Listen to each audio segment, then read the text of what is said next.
Top first rank కూడా, కానీ smart learning టెక్నిక్స్తో.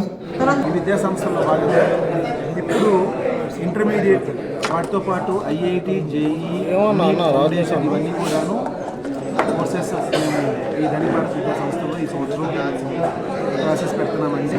Total 16 branches తోటి వస్తున్నాము. హైదరాబాద్లో 4 అనుకున్నాము, అవి 6 బ్రాంచెస్ అయినాయి. అలాగే వైజాగ్, విజయవాడ, గుంటూరులో కూడాను రిమైనింగ్ బ్రాంచెస్తో పాటు మేము స్టార్ట్ చేస్తున్నామండి. ఇది ఈ కమింగ్ ఇయర్లో ఇంటర్మీడియట్ విద్యలోకి వద్దామని చెప్పేసి అందరం డైరెక్టర్స్ కలిపి ఇక్కడ స్టార్ట్ చేస్తాం. ఎడ్యుకేషనిస్టులు ఉన్నారు.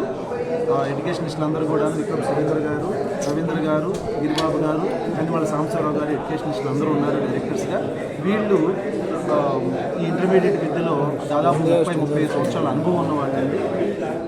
వాళ్ళు ఇంకా వాళ్ళ మనసు పెట్టి సోలు ఇక్కడ పెట్టి ఇంకా ఈ విద్యా సంస్థలని బాగా ముందుకు తీసుకెళ్తారని చెప్పేసి, అలాగే ఇప్పుడు ఈ విద్యా సంస్థలో జాయిన్ అయ్యే ప్రతి స్టూడెంట్కి కూడాను మంచి కెరీర్ ఇస్తారని చెప్పేసి, ప్రెషర్ లేకుండా, స్ట్రెస్ లేకుండా, ఎస్పెషల్లీ ఇంటర్మీడియట్ స్ట్రెస్ లేకుండా చూసుకునే విధంగా కూడాను మా మెంటార్, మా డైరెక్టర్ ఉన్నారు, ఇన్స్పిరేషనల్ పర్సనాలిటీ బాలత మేడం, వారు చూసుకుంటారని చెప్పేసి మోడర్న్ థింకింగ్తో కొత్త టెక్నాలజీస్ ఎలా వాడాలో నేర్పిస్తూ, దాంతో పాటు ఇంటర్మీడియట్ విద్య అనేది సులభతరం చేయటం, వాల్యూ బేస్డ్ సిటిజన్స్ తయారు చేయడం, ముఖ్యంగా ఆడపిల్లల సేఫ్టీ కూడా దీనిలో ప్రయత్నం చూసాం.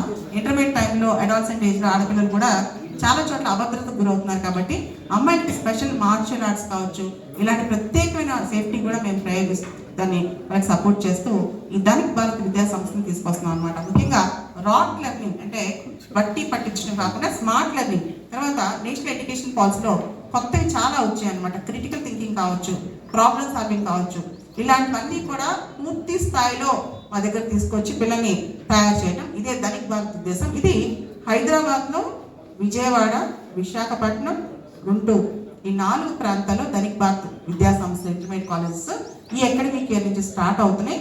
దీన్ని ఇక్కడితో ఆపకుండా ఈ విద్యా ప్రయాణం అంటే ఒక చిన్న కాలువలా మొదలయ్యి ఒక మహాసముద్రంలాగా మొత్తం 2 తెలుగు రాష్ట్రాల్లో పూర్తి స్థాయిలో మన తెలుగు రాష్ట్రాల్లో 1,00,000 మంది పిల్లలు ఒత్తిడి గురవుతున్నారు. కాబట్టి వాళ్ళకి ఒక మంచి పాజిటివ్ వేలో, పాజిటివ్ పాత్రలో ఉద్యోగాల కల్పన కోసం ఈ ప్రయత్నం, ముఖ్యంగా మెషిన్ లెర్నింగ్ కావచ్చు, కొత్త టెక్నాలజీ, డేటా సైన్స్ కావచ్చు. మీరు చూసారు రీసెంట్గా ఆంధ్రప్రదేశ్ చీఫ్ మినిస్టర్ గారు క్వాంటమ్ టెక్నాలజీ గురించి ఎక్కువ మాట్లాడారు చంద్రబాబు నాయుడు గారు.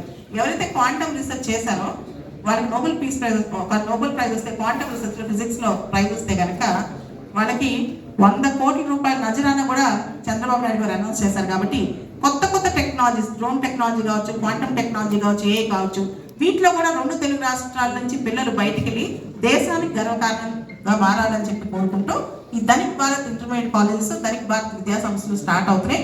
ముఖ్యంగా దీన్ని ఒక్క సింగిల్ పర్సన్ కాదు, మీకు ఇక్కడ మీరు గమనిస్తే ఇప్పుడు